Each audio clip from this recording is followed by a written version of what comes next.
Good morning, children. Once we recall the topics what we have learned in the last class, we are discussing the chapter 11, force and pressure. Already in the last chapter we have discussed what is called a force.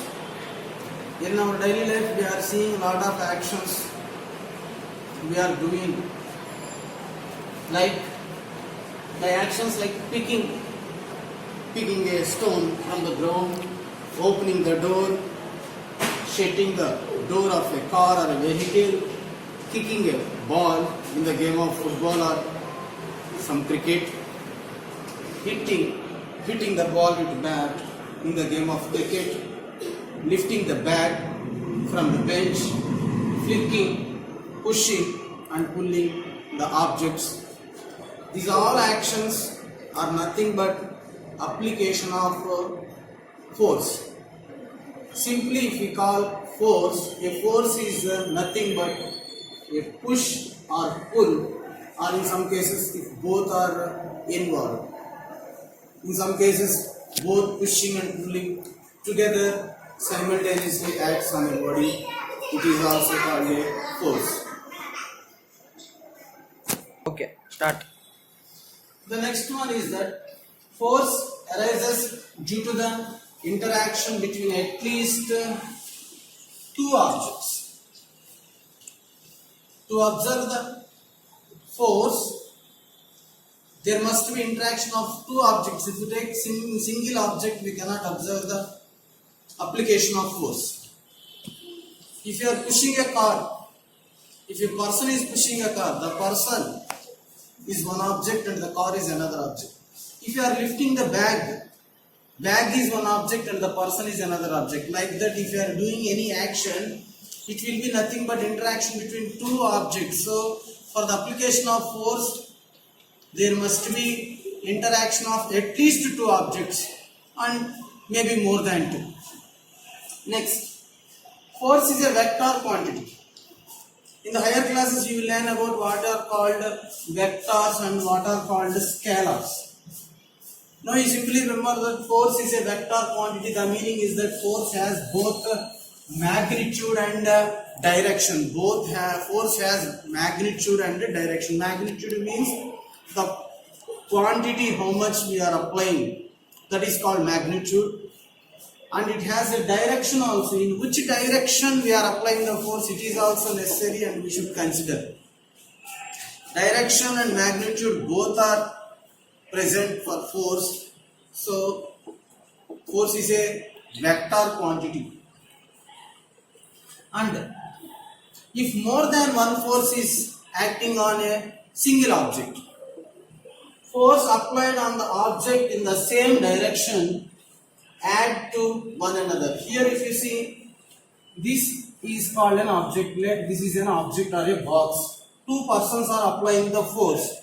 The two persons are applying the force in the same direction. That the first person is applying the force F1 and the second person is applying the force F2. Both are applying the force on the object in the same direction.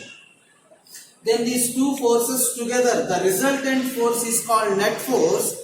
The net force, to get the net force, we have to take sum of the two forces F1 and F2. Two forces should be added to get the net force or to get the resultant force. If two forces are acting on an object in the same direction, to get the resultant force or net force, we have to add both the forces.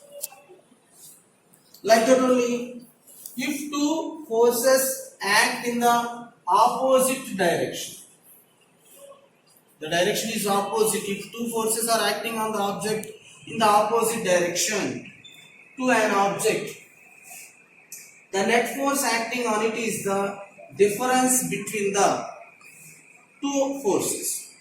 Here if you take here, you can see if this is an object, there are two forces acting. One force F1 is acting on the object from left to right and another force F2 is acting on the object from left to right to left. Here two forces are acting on the object, on the same object but in opposite direction. Let us consider the force F1 is larger than the force F2.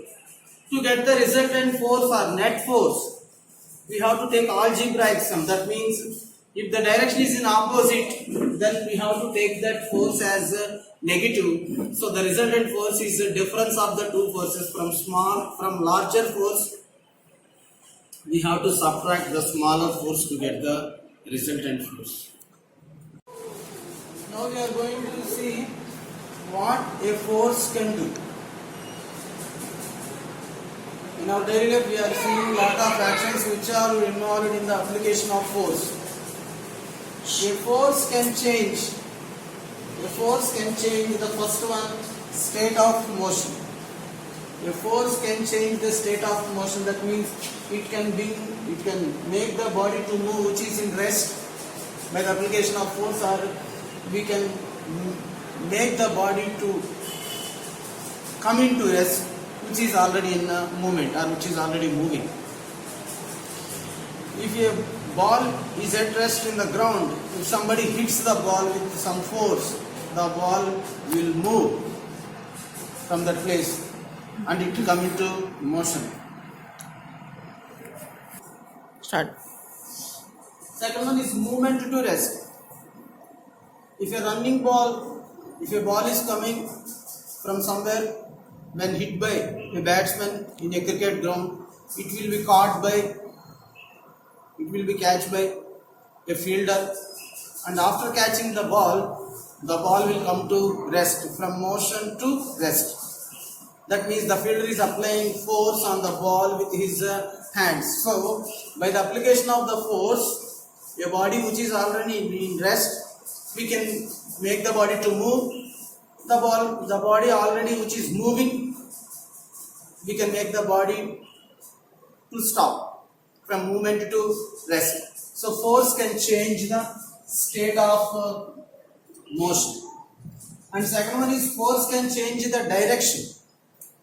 You can see in the game of cricket or hockey, whenever the ball is thrown by a bowler, the batsman changes the direction of the ball with the help of the bat. Like that only in the game of hockey, if the ball is coming on the ground in one direction, the player with his stick, he will hit the ball, or just he pushes the ball and changes the direction.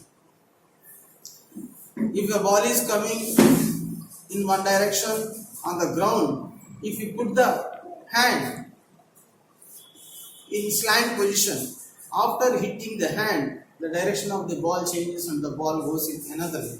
These are the simple examples for direction, change in the direction. That means by the application of the force, it can change the direction of the object. And the next one is speed. Already we have discussed here. If a ball is going slowly on the ground, if somebody hits it from the back, the speed of the ball increases.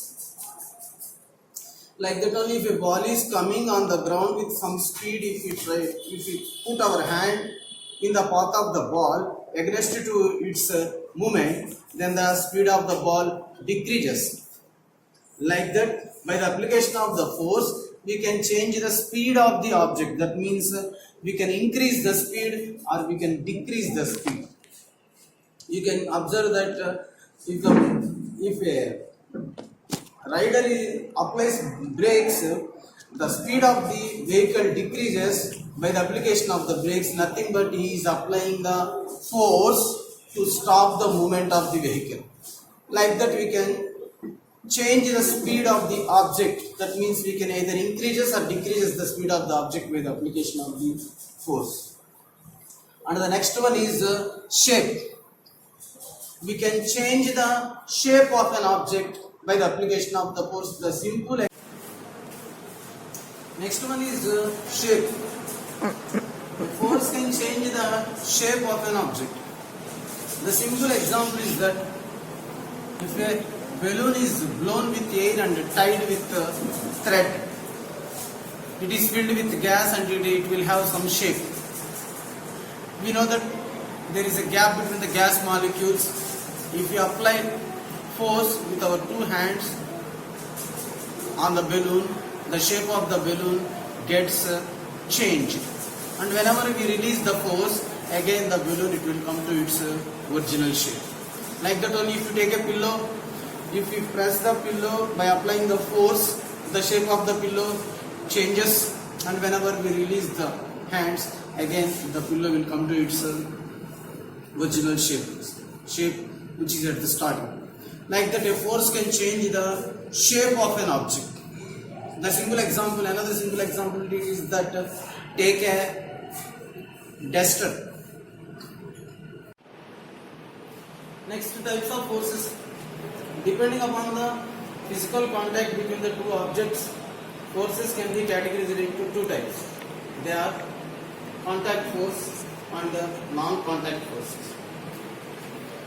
Contact forces means if there is a direct physical contact, if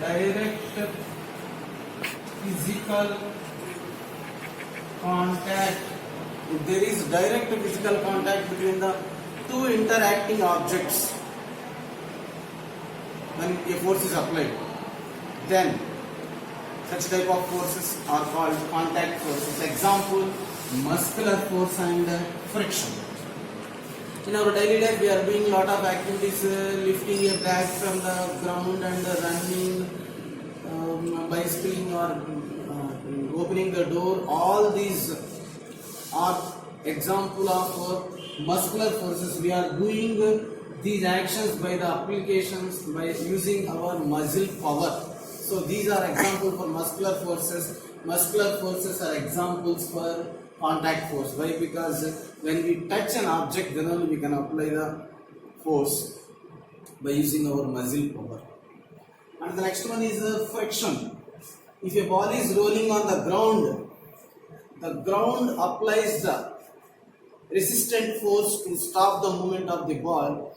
Here the ball and the ground both are in a physical contact between each other.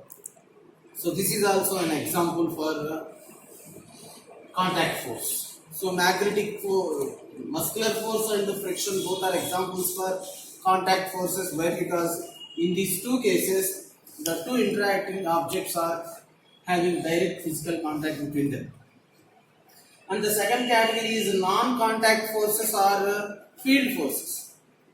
If there is no direct physical contact between the two interacting objects, if one object is applying the force on another but there is no direct physical contact between those two, such type of forces are called non-contact forces or field forces.